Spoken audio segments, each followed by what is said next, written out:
Good afternoon, children.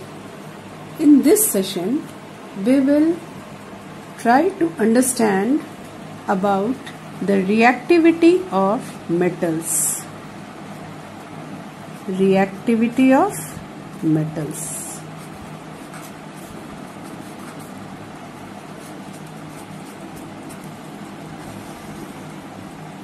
Now, before starting this, we will first take an example. Okay, we will just take salt of copper, that is copper chloride. From this compound, we just want to kick out copper, or you can say displace copper from its position. Then we will make it react with iron.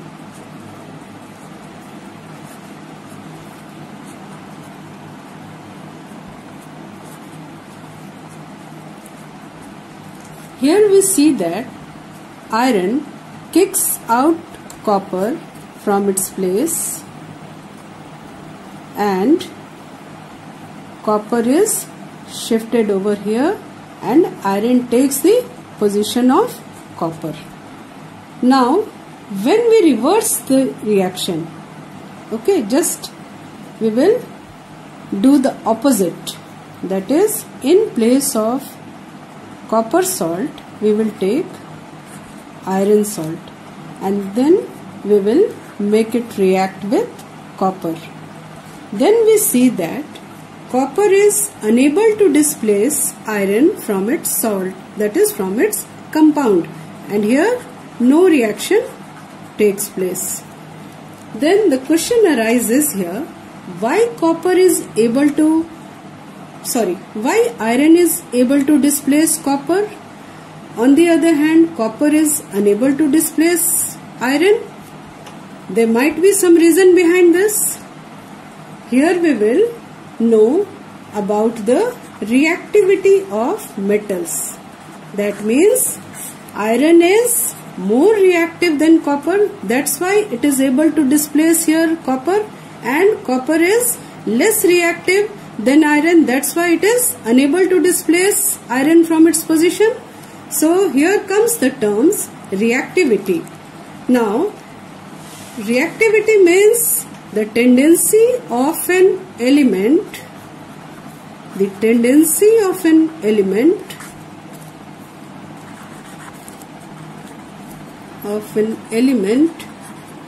to react with other substances to form compounds. The more reactive the element is, the more it forms substances. That means more it will combine with another substance. On the other hand, the less reactive metal will form or combine lesser in comparison to that of the more reactive element. Now here comes again, you see the reactivity of metals, the tendency of an element to react with other substances to form compound is known as its reactivity. That means it is an indicator to measure that how reactive the element is. A more reactive metal displaces a less reactive metal from its compound in aqueous solution. Now here we will see that how metals have been arranged in the decreasing order of their reactivity. You just see here in this reactivity series of metal. It is reactivity series of metals. In this, it is clear that the metals are arranged in the decreasing order of their reactivity. That means it is clear that potassium is more reactive than sodium, sodium is more reactive than calcium, magnesium is lesser reactive than calcium, and so on. It means it is clear that potassium is most reactive whereas platinum is least reactive. That means as we move from top to bottom, the reactivity of the element or metal decreases. According to this, we can say that platinum is the least reactive metal. Now we will perform an activity to see the displacement reaction. Displacement reaction. How the more reactive metal is displacing the lesser reactive metals. For this, we have to take a beaker which is half filled with water. It is half filled with water, and then we will add some copper sulfate crystals into it. We will add some copper sulfate crystals. Then we will see that a blue color solution is obtained. After that, we will dip a magnesium ribbon into it. This is the magnesium ribbon. Then we will find that the solution becomes, after some times, the solution becomes colorless. That means the solution becomes colorless and the magnesium ribbon is coated with brown layer. It is coated with brown layer. The reaction is somewhat like this.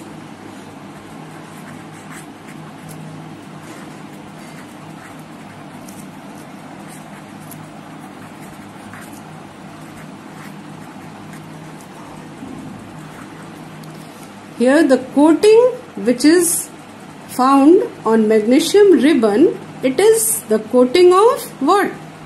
It is the coating of copper, and the solution becomes colorless. That means solution is of magnesium sulfate. So it is clear from the reaction that magnesium, being more reactive than copper, displaces copper from its position and it forms magnesium sulfate.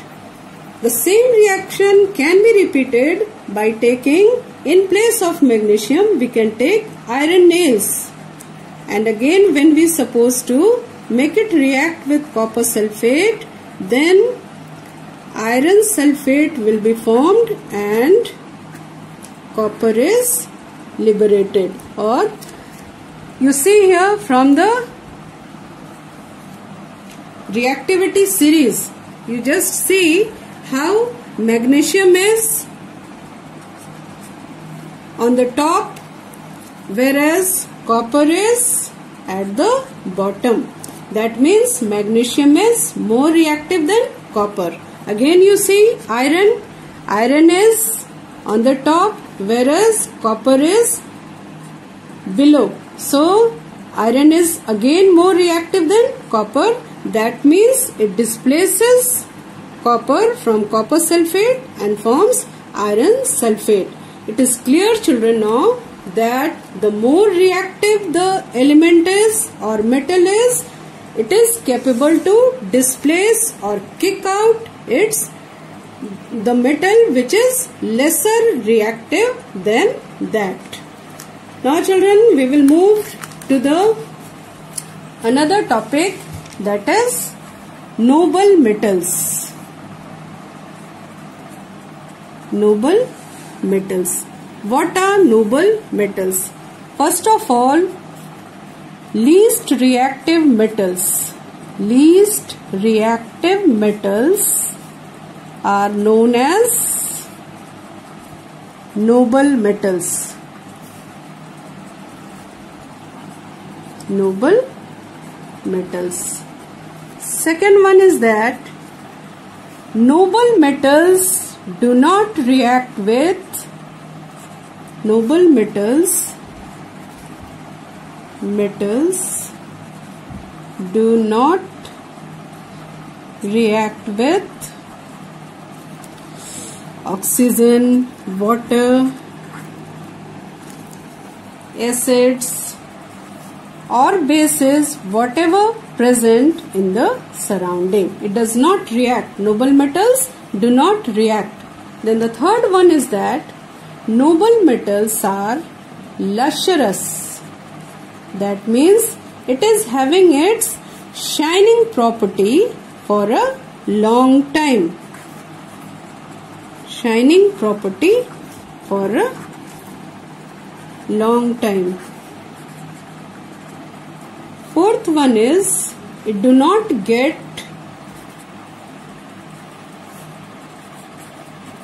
tarnished. That means discolor. It does not get tarnished. Then the fifth one is it is highly malleable and ductile. Malleable and ductile. That means noble metals are having all these following properties. It is clear, children, that noble metals are least reactive. That means they are not easily, they do not react with the things which is present in the surrounding, that is oxygen, water, acid, base, whatever it is not able to react with such substances. That's the reason noble metals are chosen to make jewelry. They are chosen to make jewelry because they are having following properties. Now you will be surprised to know, children, that even from 1 gram of gold, 2 kilometers of wire can be drawn. That means the very good example of noble metals are gold and platinum. They are the least reactive because you have seen now already, you have seen here in reactivity series, gold and platinum, they are least reactive. That's why they are unable to react, and so they are chosen to make jewelry. Now again a question is there that noble metals, for example gold, it is very much soft. It is very much soft.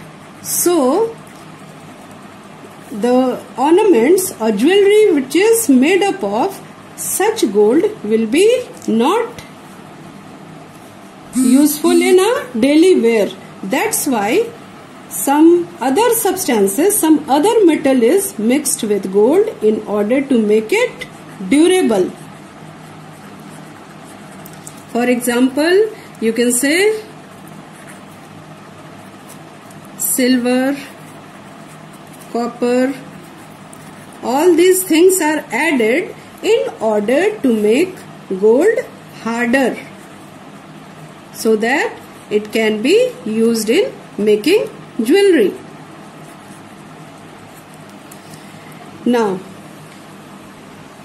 a new term I am going to introduce once again, that is carat, or it can be written as C-A-R-A-T, carat. Carat is the unit to express the purity of gold. It is the unit to express the purity of gold.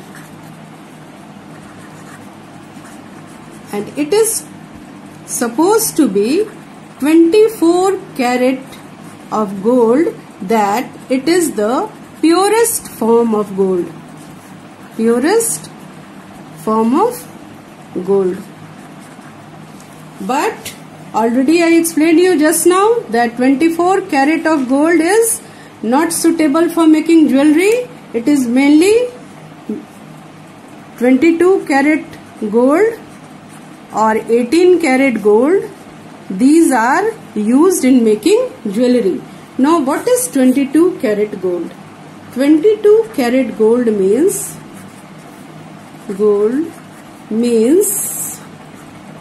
out of 24 parts, 22 parts is of gold, 22 parts is of gold, whereas 2 parts is of another metal. It may be silver, maybe copper. Okay. Now, this is about 22 karat gold. Now come to 18 karat gold. What does it mean? 18 karat gold means out of 24 part, 18 parts are of gold. 18 parts are of gold, and rest 6 parts are of other metals. That means, from percentage point of view, we can say that 18 karat gold means 75% of gold, and rest 25% is of other metal.